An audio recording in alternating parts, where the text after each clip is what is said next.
Aku kudu telepon Mas Pur iki. Iso ora iso. Kowe.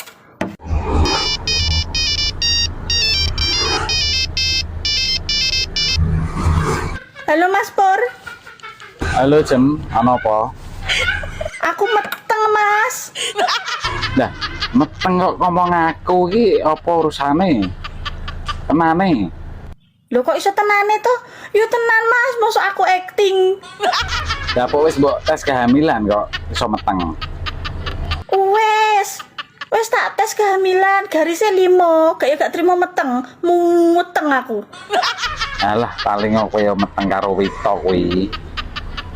Kok sok karo Wito to Mas? Mas yo karo sampean Mas, mau sampean tok sing maculi sawahku. Lah piye wong aku ora rumoso ngetengi kok. Pokoke iso kudu tanggung jawab. Wegah men tanggung jawab wong aku ndek bojo kok. Piye lek ngomong kok aku karo bojoku?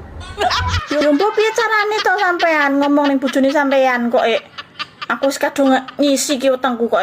Ngisi yo dientoke meh kok bingung.